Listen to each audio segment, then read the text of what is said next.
I think there's a lot that I'm proud of over the past 2 years, because our program's been through a lot with lawsuits and protests, not only throughout the city. I mean, we had a whole PAC formed based on not wanting syringe access in our community. It not only did it stop our group, it made us push harder for more. One of the most profound things that I'm very proud of is that we did not miss a beat when the pandemic hit. We went mobile that next day and never stopped serving our community that was suffering. People through this pandemic, where we, like other people have said, we didn't really slow down, we kept everything going. We have actually expanded tremendously, and we're very grateful for the Cherry Grant. We've actually been doing a lot of this work with minimum funding, and like I said, for the last 2 years, we've actually been able to expand and do a lot of the services that we really wanted to do, but really couldn't do. This time last year, the program was still in my house and I was buying supplies with a credit card. So it's a pretty huge change to see it grow into something that can hopefully be around for a really long time. 340 participants, that is what I'm most proud of, because I don't even understand that. That's so many, you know what I mean? So many lives touched. Like, that's the biggest thing that I trip out on is like I said, putting the heart on the map. Like, just bringing it here, and it's been accepted.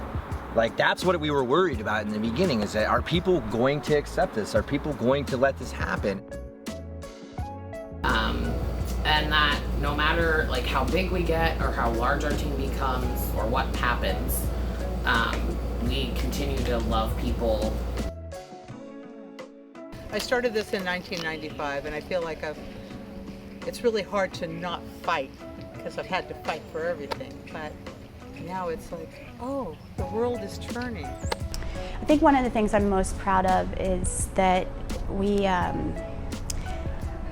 hire people directly from the street and from the community that we're working with.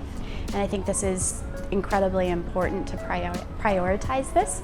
And we've been able, through the Cherry Grant, to staff.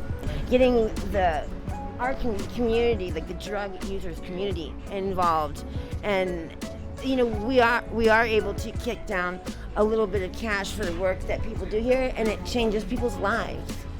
Like, literally. I mean, the work I'm on SSI. I can't work for multiple reasons, but just being able just to know that I can have food without having to like look at my food stamp card and be like, oh shit, you know. It's so much stress relief, you know. And then I only imagine being on the streets and having to deal with that.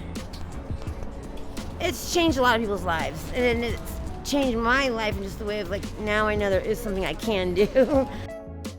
This support group that I started, which is like a harm reduction based substance use support group, and that has been beautiful. Like, I'm super proud of it. It's been amazing to watch people find a place where they feel comfortable, apparently for like sometimes the first time in their life. I've made up a thing called the Tree of Life, and that way, you know, people go, somebody's overdosing. Who's got Narcan? Everybody's running around like crazy looking for Narcan by that time.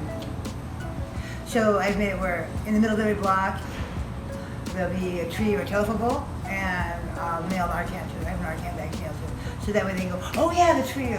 So I get it in their head. Remember the Tree of Life, middle of the block. So, but I've been nailing them up, and they've been going down so fast because so many people have just been overdosing. So we have been able to build a social media presence that we never had before, and if you aren't following us on TikTok, you should. And that's, I think at last count we had 60,000 followers on TikTok, which is kind of amazing. So we have people from not only just like Sacramento and California, but all over the world who now follow our TikTok and send donations. And just give us a lot of support, which is amazing. I never would have thought that that was gonna happen. I know we've, been able to have one consistent person here, at least. We've also been able to implement like a mail delivery program for syringes and and Narcan and all the other stuff that we have here at the exchange. So folks who like weren't coming here because of COVID or because they live like too far away, we're able to send them their supplies, and that's been really helpful. I also think the exciting thing about California is it's really engaged in smoking services, and as someone who helped design the first heroin pipe and has been very passionate about smoking services, I'm really excited to work with colleagues and not have to be the person who's trying to like convince people why smoking is, you know, worth doing harm reduction for. I'm really proud that it hasn't changed. I know what it's like to be there and to feel like that other side of how they make you feel here. And so now, you know, I get to be a part of that, you know, and I think that's what made it easier for me when I started coming here and I started, you know, answering the door. I remember how I was greeted. So, you know what I mean? And you know, I was greeted like it was, you know, they're happy to see you. So that's kind of why I try to do the same. So like I grew up right next to Skid Row. Like I would walk through Skid Row all the time, like, and it always kind of feels like, oh, there's an actual community here, you know, and so I'm really proud that we've become a part of that. What I'm most proud of, and it actually chokes me up,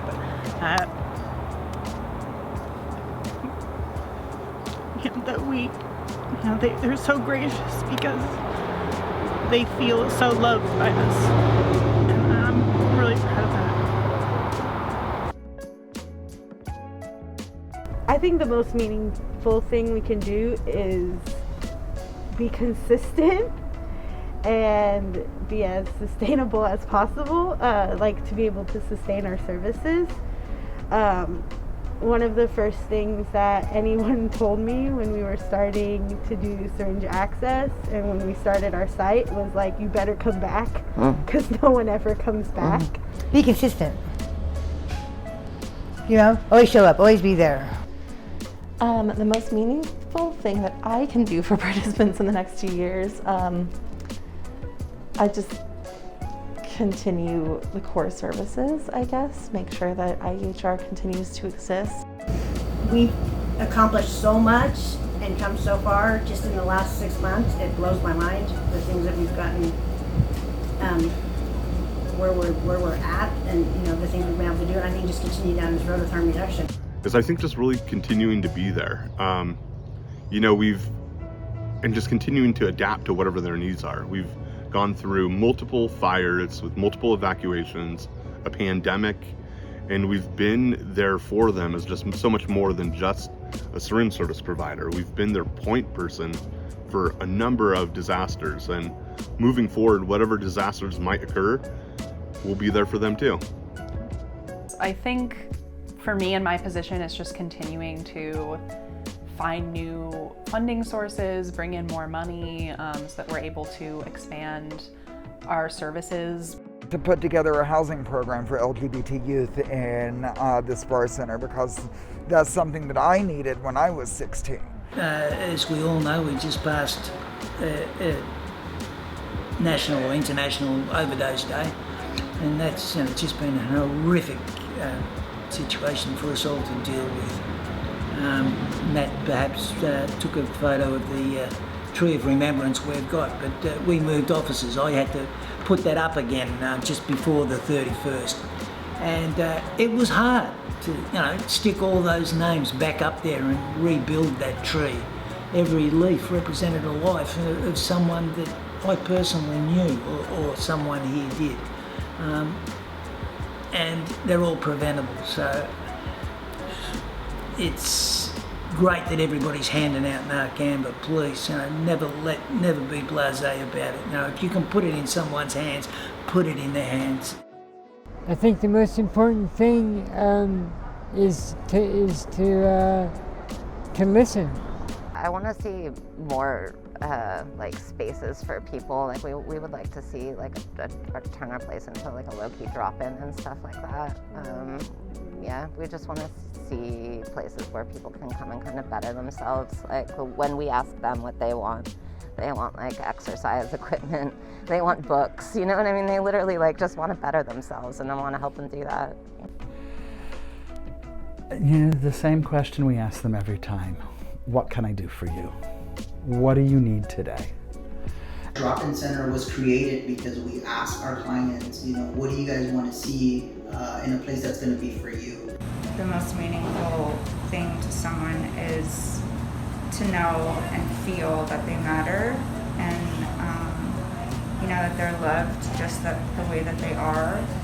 And even further, that there are people out there fighting against the systems that are literally designed to keep them where they are. It is tremendously life-changing for people who may have been marginalized, may have been excluded.